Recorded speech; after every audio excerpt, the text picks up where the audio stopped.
Good morning students, कैसे हैं आप लोग। उम्मीद करता हूं अच्छे होंगे और पढ़ाई में अपने सच्चे होंगे। डियर स्टूडेंट्स, आप लोग को पता है कि एग्जाम जेएच एग्जाम फ्लेक्स आप लोग को फ्री में तैयारी करवा रही है। सेमेस्टर 1, 2, 3 पूरे सेमेस्टर वीवीयू से जितने भी रिलेटेड थिंग्स है, जो भी चीज है, notes, notice, question, lecture, MCQ और फ्री में सारा चीज आप लोग को प्रोवाइड करवा रही है। मैं अंकुर कुमार रॉय आज आपकी जो पॉलिटिकल साइंस की एमडीसी पेपर सेमेस्टर 1, 2, 3 वो कवर कर रहा हूं, और जिसमें से मैंने पहले लेक्चर 1, 2, 3, 4 4 लेक्चर मेरी हो चुकी है। आज जो होने वाली है वो आपकी 5वां लेक्चर है, यानी 5th लेक्चर है। लेक्चर स्टार्ट करने से पहले दोस्तों हम बता दें आपको फिर से एक बार कि हम लोग को जो सेमेस्टर 1, 2, 3, 4 में जो 3 में जो पढ़ना है वो मानवाधिकार पढ़ना है। और मानवाधिकार से मतलब है कि पूरा वर्ल्ड से लेकर के इंडियन लेवल तक, मतलब विश्व से लेकर के राष्ट्रीय लेवल तक, वही आप लोग का सिलेबस भी है। और वो सिलेबस आप लोग के लिए बहुत जरूरी है। इतना जरूरी है कि आप लोग भविष्य में कहीं भी रहिएगा ये आपका टॉपिक बहुत काम आएगा। अगर आप विदेश में चले जाइएगा तो वहां भी आपको अपनी राइट्स को जानना है, अगर आप भारत में तो यहां भी आपको अपने राइट्स को जानना है। तो आज जो मेरा लेक्चर 5 होगा वो मेरा होगा संयुक्त राष्ट्र स्वदेशी। स्वदेशी का मतलब आप लोग जानते हैं, एक होता है विदेशी और दूसरा होता है स्वदेशी। स्वदेशी अधिकारों की घोषणा मीन्स की स्वदेशी मतलब खुद के देश में क्या क्या अधिकार की घोषणा किया गया है 2007 के तहत। 2007 में क्या घोषणा किया गया है किसी देश के नागरिकों के लिए, वो आज की क्लास में हम लोग समझेंगे कि स्वदेशी को क्या क्या दिया है सरकार, विश्व सरकार यानी यूएनओ। वही लेक्चर को आज हम लोग डील करेंगे और अच्छे से वो आगे बढ़ाएंगे। चलिए तो स्टार्ट करते हैं।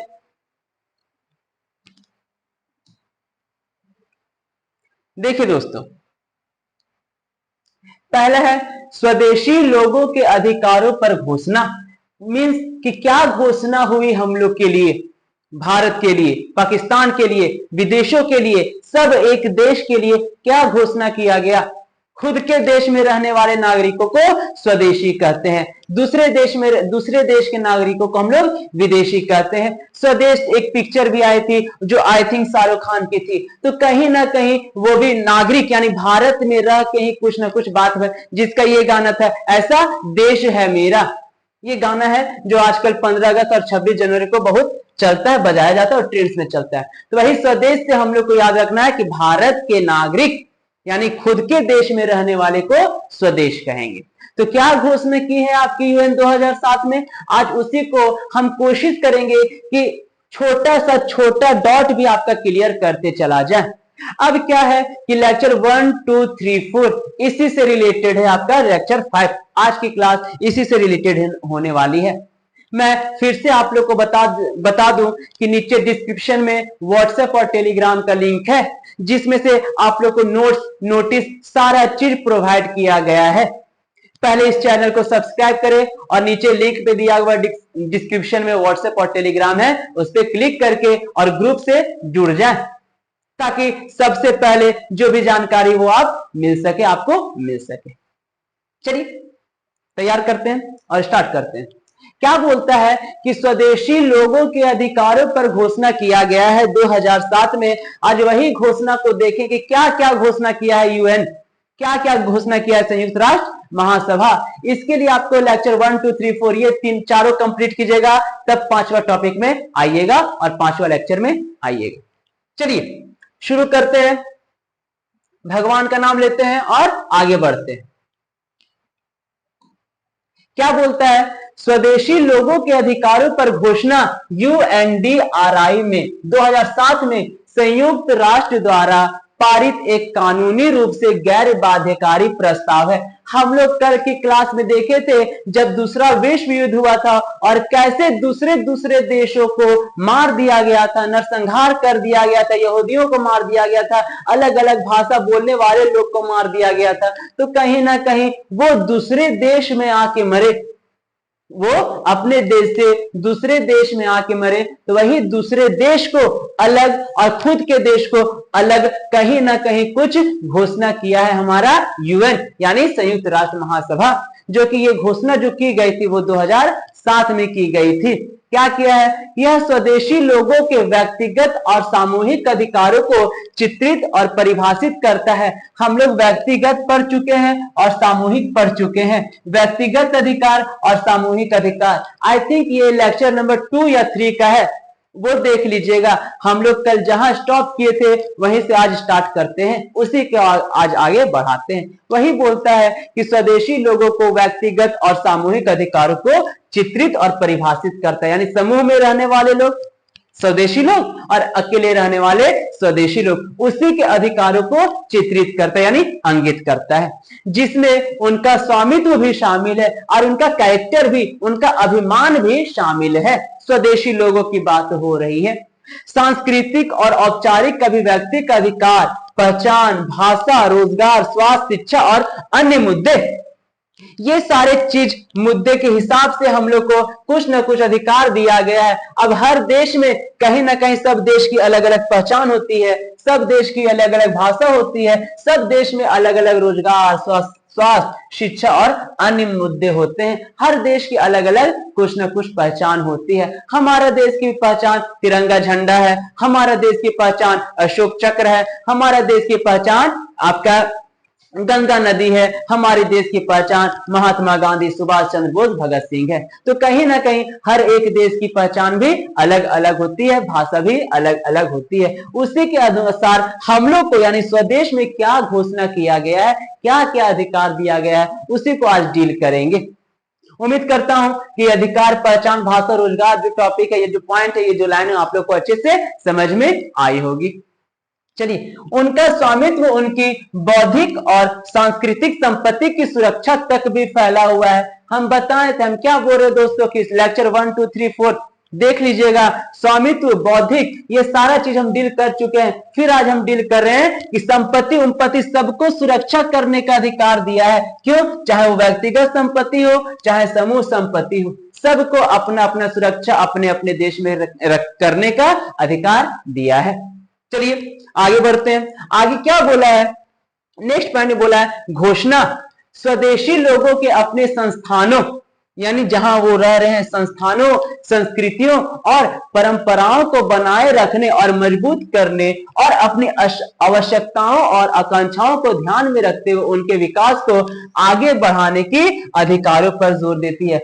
आप खुद की एबिलिटी कितनी ग्रो कर सकते हैं, आप खुद को कितना बढ़ा सकते हैं, उसी पे आपको अधिकार दिया गया है। अपने संस्थानों को बढ़ा सकते हैं, संस्कृतियों को, परंपराओं को बनाए रखने और मजबूत करने और अपनी आवश्यकताओं को पूर्ति करने का घोषणा किया है। यानी भारत में रह के आपको क्या क्या अधिकार दिया गया है। स्वदेशी अधिकार हम लोग पढ़ रहे हैं, वही बोला है अधिकारों पर जोर देती है। मतलब किसी से भेदभाव नहीं किया जाएगा, सबको एकजुट रहना है, एक समान रहना है और समूह बना के, व्यक्ति बना के सबको अपने साथ रहना है, अधिकार दिया है। चलिए नेक्स्ट पॉइंट क्या बोलता है? नेक्स्ट पॉइंट बोलता है कि यह स्वदेशी लोगों के खिलाफ भेदभाव पर रोक लगाता है। भैया, स्वदेशी लोगों के खिलाफ भेदभाव पर रोक लगाता है और यह उन सभी मामलों में उनकी पूर्ण और प्रभावी भागीदारी को बढ़ावा देता है। हम लोग अपने देश के अंदर भेदभाव करेंगे, गरीब, अमीर, गोरा, काला का अगर भेदभाव करेंगे तो वही भेदभाव पर रोक लगा देगा। वही हम लोग का अधिकार दिया है भैया। सभी मामलों में उनकी पूर्ण और प्रभावी भागीदारी को बढ़ावा देता है जो उनसे संबंधित है और उनके अलग रहने और आर्थिक और सामाजिक विकास के अपने दृष्टिकोण को आगे बढ़ाने के उनके अधिकार को बढ़ावा देता है। आपकी जितनी भी अधिकार है, आप में सबको अधिकार दिया है। देश में रह के आपको सारा चीज का अधिकार दिया है। हम लोग क्या पढ़े 2007 में स्वदेशी लोग को क्या क्या अधिकार दिया गया है, उसी को पढ़ रहे हैं। तो आप अगर अपने देश में, तो आपका भी तो सारा अधिकार है। दूसरे देश में तो उन लोग को भी तो सब अधिकार दिया गया। तो ये अधिकार दिया कौन? संयुक्त राष्ट्र महासभा, जो कि कहीं ना कहीं 2007 में पूरे दुनिया में घोषणा किया है। तो वही अधिकार को पढ़ रहे हैं। आपका टॉपिक ही है मानवाधिकार। तो मानवाधिकार में हर एक पॉइंट को हम कोशिश कर रहे हैं कि हर एक पॉइंट को डील करते चले, एकदम हर एक पॉइंट को डील करते चलना है। चलिए आगे बढ़ते हैं। आगे क्या बोलता है, देखिए, यह स्वदेशी लोगों के खिलाफ भेदभाव पर रोकता है। हम लोग अपने घर में रह के भेदभाव कर रहे हैं, उसको रोकता है और उन सभी मामलों में उनकी पूर्ण और प्रभावी भागीदारी को बढ़ावा देता है जो उनसे संबंधित है और उनके अलग रहने और आर्थिक और सामाजिक विकास के अपने दृष्टिकोण को आगे बढ़ाने का। अब देखो, हम लोग कहीं ना कहीं एक घर में रह रहे हैं, एक देश में रह रहे हैं, तो हम लोग को हर एक को भागीदारी निभानी पड़ेगी, जिसको हम लोग इंग्लिश से बोल सकते हैं रिस्पॉन्सिबिलिटी। सबकी अपनी अपनी रिस्पॉन्सिबिलिटी है, वही रिस्पॉन्सिबिलिटी को बढ़ावा देना है। अगर हम लोग एकजुट बन के रहेंगे तो हम लोग को कहीं ना कहीं कुछ भागीदारी मिलेगी। हम अकेले हैं फिर भी हम लोग की रिस्पॉन्सिबिलिटी है, हम लोग ग्रुप में हैं तो भी हम लोग को रिस्पॉन्सिबिलिटी दी गई है। कोई दिक्कत? अब क्या बोलता है, आर्थिक और सामाजिक विकास के अपने दृष्टिकोण को आगे बढ़ाना है। भैया आप अपने आर्थिक स्थिति को आगे बढ़ाइए और उसके साथ साथ अपने समाज को आगे बढ़ाइए। यही सब आगे बढ़ाने का ही बढ़ावा दे रहा है, देश को ग्रो करने का ही बढ़ावा दे रहा है, अपनी आर्थिक स्थिति को बढ़ावा दे रहा है, अपनी सामाजिक स्थिति को बढ़ावा देगा। ठीक है, अमीर बनेगा इंडिया तभी तो अमीर बनेगा इंडिया, तभी तो आगे बढ़ेगा इंडिया। तो वही बढ़ावा दे रहा है, अमीर बनाने का बढ़ावा दे रहा है, सामाजिक बनने का बढ़ावा दे रहा है, आर्थिक स्थिति को मजबूत करने का बढ़ावा दे रहा है, स्वास्थ्य को मजबूत करने का बढ़ावा दे रहा है। ठीक है, उम्मीद करता हूं कि ये पॉइंट आपको अच्छे से समझ में आई होगी। चलिए हम लोग आगे बढ़ते हैं। नेक्स्ट क्या बोला है, नेक्स्ट बोलता है, नेक्स्ट पॉइंट की घोषणा का लक्ष्य, देखो आ गया वही भैया, नहीं समझना क्या बोला है, घोषणा का लक्ष्य देशों के विकास करो, बहुसांस्कृतिक लोकतंत्र और विकेंद्रीकरण जैसे वैश्विक मुद्दे को हल करना है। विदेश में कोई भी मुद्दा हल हो सकता है, हम लोग अपने बहुसांस्कृतिक लोकतंत्र और देशों के विकास के लिए हम लोग को अधिकार दिया। हम लोग बताएं कि अपने देश को विकास करना है, तो देश को विकास करने के लिए हम लोग को ग्रुप बनाना होगा, समूह बनाना होगा। एक अकेला इंसान किसी भी देश को या फिर किसी भी घर को विकास नहीं कर सकता है। क्लियर है? चलिए आगे देखते हैं।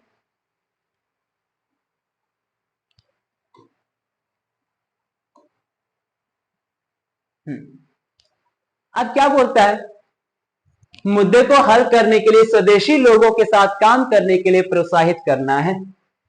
चलिए आगे देखते हैं। गुरुवार 13 सितंबर 2007 को संयुक्त राष्ट्र ने घोषणा के पक्ष में 143 के विशाल बहुमत से मतदान किया, यानी कि 143 देश 43 देशों ने मतदान किया कि हाँ सभी देश हम लोग तैयार हैं एक साथ रहने की। अब देखिए, कोई विदेशी अगर आपके घर आ जाएगा, अरे फॉरेनर आ गया तो देखने के लिए भीड़ लग जाएगा कि इंग्लैंड से लो है, श्रीलंका से लो है, भूटान से लो है, जापान से लो है, तो कहीं ना कहीं ये भीड़ लगेगा। तो वही बोलता है कि ऐसा स्थिति ना हो कि हम लोग 143 से, यानी यूएनओ हम लोग पढ़े हैं, तो यूएनओ में कम से कम 143 देशों ने हस्ताक्षर किया और मतदान किया कि चलिए हम लोग सब साथ मिलकर अपने देश को, अपने पूरे दुनिया को बढ़ाते हैं और हम लोग सब साथ मिलकर एकजुटता बनाते हैं और हम लोग एक साथ मिलकर समूह बनाते हैं और हम लोग एक साथ मिलकर अपने देश को आगे बढ़ाएंगे। तो कहीं ना कहीं लोग अपने अपने साथ मिलके हम लोग अपने अपने को आगे बढ़ाएंगे। अब कहीं ना कहीं भारत हम लोग के साथ, अमेरिका के साथ मिलेगा, अमेरिका भारत के साथ मिलेगा, जापान इटली के साथ मिलेगा, तो लोग आपस में ही मिलके आगे बढ़ाएंगे एक दूसरे देश को। आप लोग पढ़े होंगे ट्रेड टू टेरिटरी क्लास 8 या 9 में, साम्राज्य तक। अब देखो कहीं ना कहीं लोग व्यापार करने भारत आएगा तो उससे भारत भी व्यापार आगे बढ़ेगा और विदेश भी आगे बढ़ेगा। तो वही बोलता है कि हम लोग को एक साथ रहना है। क्या करना है? एक साथ रहना है और एक साथ लोगों को आगे बढ़ाना है। उम्मीद करता हूं कि आप लोग के लिए ये बहुत इंपॉर्टेंट है। गुरुवार 13 सितंबर 2007, यही गुरुवार 13 सितंबर को ये घोषणा किया गया और ये घोषणा में कहीं ना कहीं 143 देश यानी 143 देश ने सहमति दिलाई और लोग चुनाव दिया, मत दिया। कोई दिक्कत? चलिए आगे बढ़ते हैं। 2007 के बाद से ऑस्ट्रेलिया 2007 के बाद से ऑस्ट्रेलिया, कनाडा, न्यूजीलैंड और अमेरिका ने अपनी स्थिति बदल दी है और अब घोषणा का समर्थन करते हैं। अब देखो कहीं ना कहीं ऑस्ट्रेलिया, कनाडा, न्यूजीलैंड और अमेरिका ने इस प्रस्ताव को नहीं माना। क्यों? कि उस सब बहुत अमीर देश है और हम छोटकिन के साथ नहीं रहेंगे। क्या नहीं रहेंगे? छोटकिन के साथ नहीं रहेंगे। तो कहीं ना कहीं ये अपना मतदान नहीं किया होगा, नहीं किया होगा। हम गरीब आदमी के साथ नहीं रहेंगे। इन लोग अपने में रईस है, ऑस्ट्रेलिया अपने में रईस है, कनाडा अपने में रईस है, न्यूजीलैंड अपने में रईस है और अमेरिका है ये है। तो कहीं ना कहीं वो पहले बोला कि हम नहीं रहेंगे। तो कहीं कहीं 2007 में उसका भी मन बदल गया और बोला कि नहीं रे, अकेले नहीं राज कर सकते हैं, हमको मिलके चलना होगा,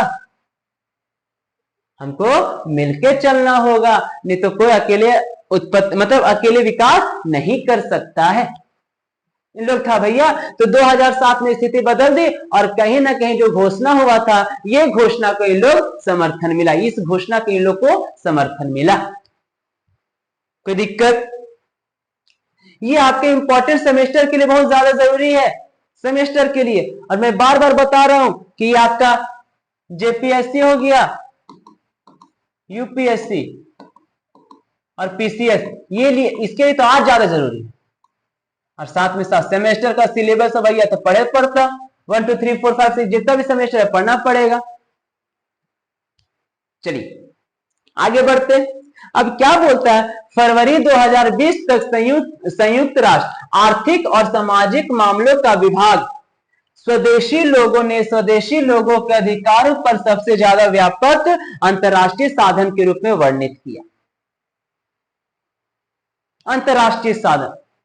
अब कहीं ना कहीं हम लोग भारत में पैसे ना लगा के कहीं कहीं विदेश में पैसे लगाते हैं। विदेश वाले लोग कहीं ना कहीं हमारे भारत में पैसे लगाते हैं। तो कहीं ना कहीं हम लोग क्या कर रहे हैं? स्वदेशी लोगों ने यानी स्वदेशी लोग के साथ अपने अधिकारों पर सबसे व्यापक अंतर्राष्ट्रीय साधन के रूप में वर्णित किया है। एक दूसरे को बांटा है। भारत पैसा दिया श्रीलंका को, श्रीलंका पैसा दिया दूसरा देश को। तो कहीं ना कहीं पैसे लगा के लोग अपने अपने देश को विकसित कर रहे हैं और अपने देश में नहीं, कहीं कहीं विदेशों में भी पैसा आयात और निर्यात होगा। तो कहीं ना कहीं इसी के कारण हमारा देश विकास होगा और दूसरा भी देश विकास होगा। कोई दिक्कत? चलिए आगे बढ़ते हैं। यह एक सार्वभौमिक ढांचा स्थापित करता है। दुनिया के स्वदेशी लोगों के अस्तित्व, सम्मान और कल्याण के लिए न्यूनतम मानक और यह मौजूदा मानवाधिकार मानकों और मौलिक स्वतंत्रता पर विस्तार से बताता है, क्योंकि वे स्वदेशी लोगों की विशिष्ट स्थिति पर लागू होता है। देखिएगा दोस्तों क्या बोलता है।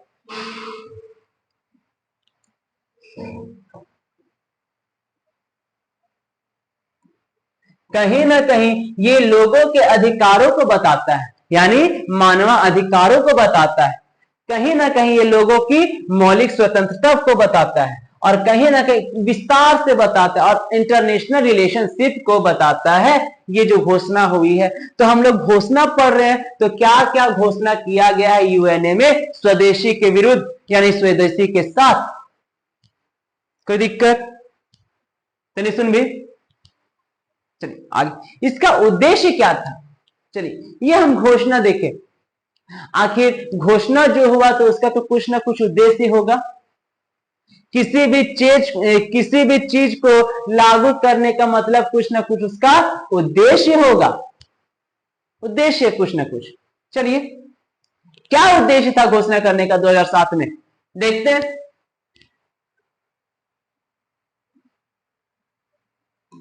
देखिए, स्वदेशी व्यक्तियों और लोगों के साथ अतीत और चल रही हिंसा और दुर्व्यवहार के कारण संयुक्त राष्ट्र ने इस गैर कानूनी रूप से बाध्यकारी घोषणा को एक आकांक्षा के रूप में बनाया। कल की क्लास याद कीजिए, जिसमें हम लोग दूसरा विश्व युद्ध पढ़े थे। आगे मैया दूसरा विश्व युद्ध के बाद में ये सब स्थापना हो रहा है। दूसरा युद्ध नहीं होता तो ये सब स्थापना नहीं होता। दूसरा विश्व युद्ध नहीं होता तो संयुक्त राष्ट्र महासभा की भी स्थापना नहीं होती। विदेशों में जो मारपीट काटा काटी जो हो रहा है उसी को रोकने के लिए ना ये सब घोषणा किया जा रहा है, उसी को रोकने के लिए ना ये सब स्थापना किया जा रहा है, अंतरराष्ट्रीय शांति बनाए रखने की। क्लियर है? तो कहीं ना कहीं अंतरराष्ट्रीय शांति बनेगा, और अंतरराष्ट्रीय शांति बनेगा तो आपका देश में शांति बनेगा। कल की लेक्चर देख लेना, बहुत इंपॉर्टेंट है। दुनिया में शांति तो घर में शांति, दुनिया में कचकच तो घरों कचकच। तो ये बोलता है कि आखिर ये घोषणा करने का उद्देश्य क्या था? तो यही उद्देश्य था कि भविष्य में यानी अतीत में जो लड़ाई झगड़ा हुआ, जो हिंसा हिंसा हुआ, उसको भूलकर हम लोग को आगे बढ़ना है। दुर्व्यवहार के कारण संयुक्त राष्ट्र ने इस गैर कानूनी रूप से बाध्यकारी घोषणा को एक आकांक्षा के रूप में बनाया कि स्वदेशी व्यक्तियों और लोगों के साथ कैसा व्यवहार किया जाना चाहिए। अब पाकिस्तान अगर आपके पास आ जाए, इधर पाकिस्तान आ जाए अगर आपके, तो कहीं ना, अरे पाकिस्तानी लोग, सीमा हैदर आ गई तो कहीं ना कहीं उनको ट्रोल, पाकिस्तान से आ गई। रशिया से कौन आई थी? खुटरा हजारीबाग की खुटरा, अरे रशिया से आ गया, टर्की से आ गई। तो ऐसा कहीं ना कहीं आई आई तो उसी को लोग ट्रोल करने लगते हैं। तो कहीं बोलता है भैया दुर्व्यवहार, दुर्व्यवहार उन लोगों के साथ कोई करता ही नहीं है। आ गया, कम से कम अगर आतंकवादी देश से आ गया तो उसके साथ दुर्व्यवहार हो सकता है। कब? जब वो गलती करेगा अपने देश में, तब।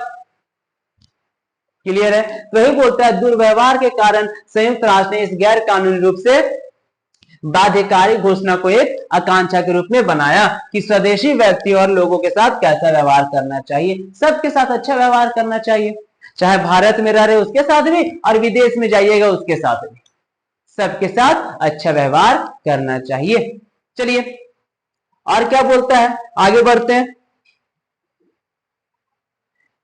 जो यह घोषणा हुई ना भैया, ये घोषणा एक संकल्प है, अर्थात यह कोई कानून निर्धारक दस्तावेज नहीं है, कोई कानून निर्धारक नहीं है, कोई कानून इस पे कोई कार्रवाई नहीं करे, कानून निर्धारित दस्तावेज नहीं है, कोई कानून में नहीं लिखल है, कोई किताब में नहीं लिखल है, कोई किताब में नहीं लिखल है। यह घोषणा को एक संकल्प, एक प्रतिज्ञा है। हम लोग कसम खाते हैं, ये थोड़ी संविधान में है कि संविधान में भैया वही करना है, लेकिन ये जो घोषणा है भैया वो संकल्प है, यानी काल्पनिक है। संकल्प है माने वादा किया है, कसम खाया है, ना कि इसको संविधान में लिख दिया। ठीक है, संकल्प है, अर्थात यही कोई कानून निर्धारक दस्तावेज नहीं है। स्वदेशी लोगों को राजनीतिक राष्ट्र राज्य नहीं माना जाता है और उन्हें अंतर्राष्ट्रीय न्यायालय के माध्यम से अंतर्राष्ट्रीय कानून संरक्षण तक पहुंच नहीं। अब मान के चलो अंतर्राष्ट्रीय कानून, अब मान के चलिए आपका राष्ट्रीय कानून सर्वोच्च न्यायालय, तो अंतरराष्ट्रीय कानून कहीं ना कहीं आपका संयुक्त राष्ट्र महासभा होगा, यूएनओ। तो हमेशा हम लोग का यूएनओ तक पहुंच है का? नहीं है। हम लोग का ठीक से तो हाई कोर्ट तक पहुंच नहीं। सिविल कोर्ट को केवल जानबेन करते, खाली देखते काला कोट पहन लेते वकील न पहुंच जाते हैं।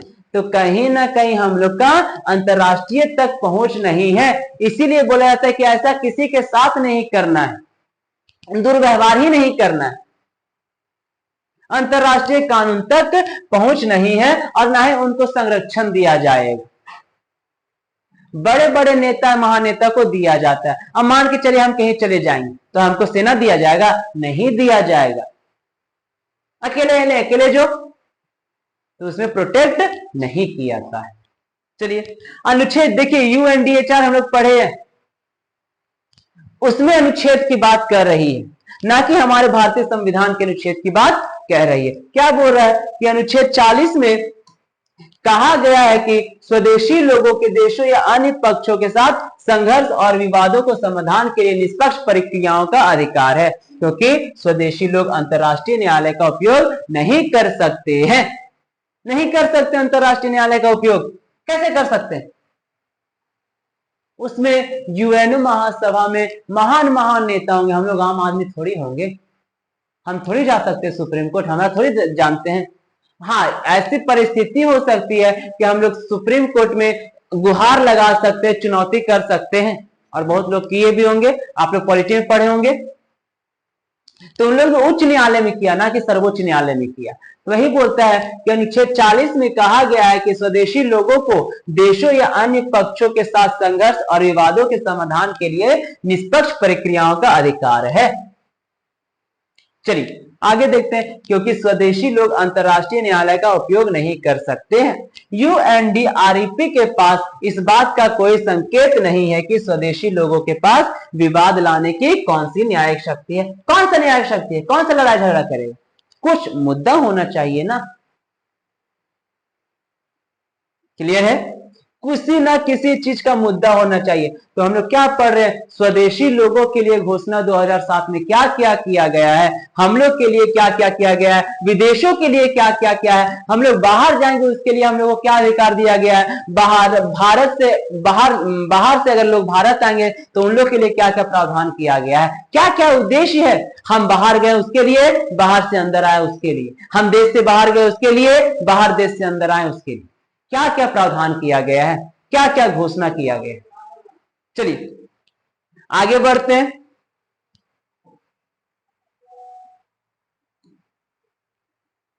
घोषणा का उद्देश्य अधिकार बनाना नहीं है, बल्कि सांस्कृतिक परंपराओं और स्वदेशी संस्थानों को बहाल करने और उनकी रक्षा करने और स्वनिर्धारित विकास की खोज के संबंध में स्वदेशी सुलह जैसे विषयों को संबोधित करना है। मार धाड़ नहीं करना है, लड़ाई पीट नहीं करना है, पटका पटकी नहीं करना है, इसका नया अधिकार बनाना नहीं, बल्कि सांस्कृतिक परंपराओं और स्वदेशी संस्थानों को बहाल करना है, उनकी रक्षा करना है, स्वनिर्धारित उनके एक दूसरे को विकास करने की खोज में हमेशा आगे रहना है। अगर वो किसी चीज का खोज कर रहा है तो हमको भी उसके साथ रहना है, अगर हम किसी चीज का खोज कर रहे हैं तो उन लोग को भी हम लोग के साथ रहना है, विकास करना है। उद्देश्य यही है। किसी भी चीज को अधिकार देना, किसी भी चीज का नियम बनाना, किसी भी चीज का घोषणा करने का पीछे कुछ उद्देश्य जरूर होता है। तो यही सब उद्देश्य था जो घोषणा किया गया था यूएन में, संयुक्त महाराष्ट्र में, राष्ट्रसभा में। क्लियर है? चलिए आगे बढ़ते हैं। अब उद्देश्य देख लिए, घोषणा देख लिए, लेकिन कहीं ना कहीं इसके लिए प्रावधान क्या किया गया, इसके लिए प्रावधान क्या किया गया, देखते क्या बोलता है। घोषणा का उद्घाटन और अनुच्छेद 2 में प्रावधान है कि स्वदेशी लोग अन्य सभी लोगों के बराबर। मान के चलो बाहर देश के लोग भारत देश में आ जाए, बाहर देश के लोग भारत देश में आए तो क्या बोलेंगे? नहीं, ये भी हमारे साथ है, एक समान है, कोई उच्च नीच नहीं किया जाएगा। विदेशी लोग हैं तो कहीं ना कहीं भी हम लोग के साथ है। वही बोला है कि घोषणा का उद्घाटन और अनुच्छेद 2 में प्रावधान है कि स्वदेशी लोग अन्य सभी लोगों के बराबर है। अन्य लोगों की तरह स्वदेशी व्यक्तियों और लोगों के अधिकारों पर जोर देने के अलावा ऐसे लेख हैं जो बताते हैं कि राज्यों को घोषणा के साथ कैसे बातचीत करनी चाहिए। मतलब कोई भी देश के विदेशी लोग बाहर आएगा, भारत में आएगा, कैसा उसके साथ बात करना है, कैसा उसके साथ विचार करना है, ये किसको बताना है? राज्यों को, केंद्र सरकार हो, राज्य सरकार हो, उसके साथ सुलह करना है, उसके साथ अच्छे से बातचीत करना है। विदेशी लोग अगर मान के चले कोई ताजमहल घूमने आया, देखे होंगे आप लोग, कोई ताजमहल घूमने आते विदेश के लोग, तो उसको उन्हीं के भाषा में डील करते हैं कि यहाँ ताजमहल ही बनाया था, यहाँ नदी है, ही है, फलना है, ढेकना है, हम लोग डील करते हैं उन्हीं के लैंग्वेज में। ठीक है? तो वही राज्य और केंद्र को ये दायित्व बनता है कि कोई भी बाहर से आए उन लोग को उतना ही रिस्पेक्ट दीजिए जितना कि आप अपने देश को रिस्पेक्ट करते हैं और अपने देश के नागरिकों को रिस्पेक्ट करते हैं। चलिए आगे बढ़ते हैं। अच्छा से बातचीत करनी चाहिए। कैसी बातचीत करनी चाहिए? साथ कैसे बातचीत करना चाहिए? अच्छा से बातचीत करना चाहिए। हम लोग को घोषणा में देता है, क्या बोलता है? अधिकांश लेख राज्यों द्वारा स्वदेशी लोगों के साथ मिलकर काम करने की ओर इशारा करते हैं। एक दूसरे के साथ मिलकर काम करने का इशारा करता है। अधिक देश में, अधिक देशों के साथ, अधिक राज्यों के साथ एक दूसरे के साथ मिलके अधिक से अधिक काम करेंगे तो अधिक से अधिक देश का बढ़ावा मिलेगा, राज्य को उन्नति मिलेगी, देश को उन्नति मिलेगी। यही सब घोषणा है और यही सब प्रावधान किया गया है। और क्या बोला गया है कि लेख राज्यों द्वारा स्वदेशी लोगों के साथ मिलकर काम करने की और इशारा करते हैं देशों के कुछ उपाय करने का सुझाव है। अब देखिए क्या क्या उपाय दिया है, क्या क्या सुझाव दिया हम लोग को, देशों के साथ और विदेशों के साथ, विदेशों को हम लोग के साथ। जैसे मान के चलिए भूमि यानी जमीन, अनुच्छेद 26 संविधान का 26 नए UNDHR हम लोग फर्स्ट लेक्चर में देख लीजिएगा। उसी के तहत अनुच्छेद 26 औपचारिक वस्तुएं अनुच्छेद 12 और मानव अवशेष अनुच्छेद 12A लौटाने के लिए, मतलब दोनों 12 में ही है, अनुच्छेद 12 और अनुच्छेद 12 दोनों में। पहले समझिए अनुच्छेद 26 में भूमि के बारे में है, औपचारिक वस्तुएं की बात हमारा अनुच्छेद 12 में किया गया है और मानव अवशेष का अनुच्छेद भी 12 में लौटाने के लिए दे दो। कोई हमसे छीन लिया, अंग्रेज हमसे जमीन छीन लिया, हम जमीन अंग्रेजों से छीन लिए, तो कहीं ना कहीं उसका भी प्रावधान हमारे संविधान के अनुच्छेद में किया गया है वापस लौटाने के लिए। पूर्वजों का अवशेष में रहा, कोई मर गया कर हड्डी यहीं रह गया तो निकाल लो, हड्डी वापस ले जा। भारत पाकिस्तान विभाजन हुआ, किसी का गोतिया मर गया, किसी का बूढ़ा मर गया, दादा दादी मर गया, ले जाओ लौटा, कहीं ना कहीं पाकिस्तान में विदेश हो गया। तो वो सब वापस लौटाने के लिए कहीं ना कहीं अनुच्छेद में लिखा गया है। उम्मीद करता हूं कि ये भी लाइन आप लोग को अच्छे से समझ में आ गई होगी। अब क्या बोलता है दूसरा पॉइंट, स्वदेशी लोगों के स्वास्थ्य की निगरानी करना, रख रखाव और बहाली के लिए कार्यक्रम स्थापित करना अनुच्छेद 29 में कहा गया है। अब देखिए कहीं ना कहीं स्वदेशी लोगों को स्वास्थ्य की निगरानी करना भैया, उसके रख रखाव और बहाली के लिए कार्यक्रम स्थापित करना, रख रखाव सेफ रखना। अब कहीं ना कहीं आए दिन आप लोग न्यूज में पढ़े होंगे कि एक पति और पत्नी आपके झारखंड में ही आए थे घूमने के लिए, जो वर्ल्ड टूर कर रहे थे बाइक से, तो कहीं ना कहीं उनके साथ जो हादसा हुए थे तो पूरे दुनिया को हिला के रख दिया था कि कहीं ना कहीं भारत में बाहर के विदेशी लोग सेफ नहीं है और भारत के यानी झारखंड में, तो कहीं ना कहीं उनका न्यूज भी आप लोग पढ़े होंगे। तो उन लोग को हम लोग प्रोटेक्ट नहीं कर पाए, उन लोग के बारे में हम लोग सोचे नहीं, रख रखाव में कहीं ना कहीं मिसबिहेव हुआ होगा, मिसगाइड हुई होगी। तो वही बोलता है सबको संरक्षण देना है, वही अनुच्छेद 29 के तहत लोगों को बहाल करना है कि ज्यादा से ज्यादा लोग जाके विदेश में नौकरी करें और ज्यादा से ज्यादा लोग विदेश वाले लोग आके भारत में नौकरी करें।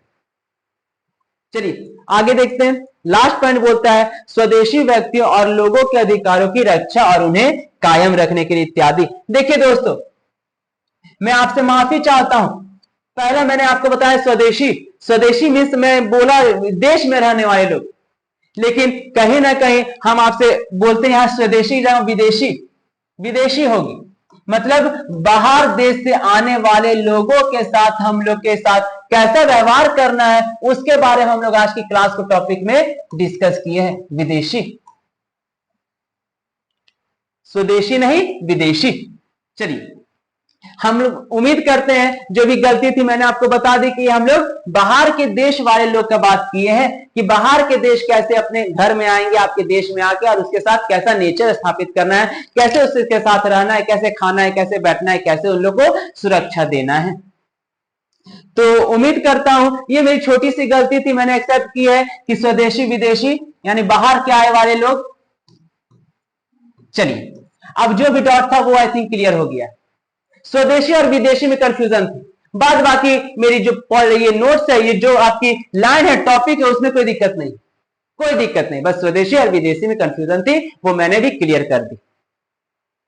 उम्मीद करता हूं कि लेक्चर 5 आप लोग को समझ में तभी आएगा जब 1 2 3 4 आप लोग अच्छे से समझिएगा, क्यों कहीं ना कहीं ये भी उसी से लिंक है, अनुच्छेद से ही लिंक है, मानवाधिकार से ही लिंक है। क्यों? क्योंकि इसमें अधिकार का बात ही कह रहा है, इसमें सुरक्षा का ही बात कह रहा है, इसमें रख रखाव की बात कर रहा है, नागरिक की बात कर रही है, समूह की बात कर रही है और समाज की बात कर रही है। मैं एक बार आपको फिर से याद दिला दूं, JH एग्जाम प्लस आपके लिए सारा चीज मुफ्त में लेके आया है, लेक्चर से लेकर के नोट्स तक। जल्दी से जल्दी आप लोग इस चैनल को सब्सक्राइब कर लीजिए और नीचे डिस्क्रिप्शन में व्हाट्सएप और टेलीग्राम का लिंक है, उसमें भी जल्दी से जल्दी ऐड हो जाइए, जुड़ जाइए। मैं अंकुर कुमार राय और मिलूंगा आपका अगले नेक्स्ट लेक्चर में। तब तक के लिए धन्यवाद।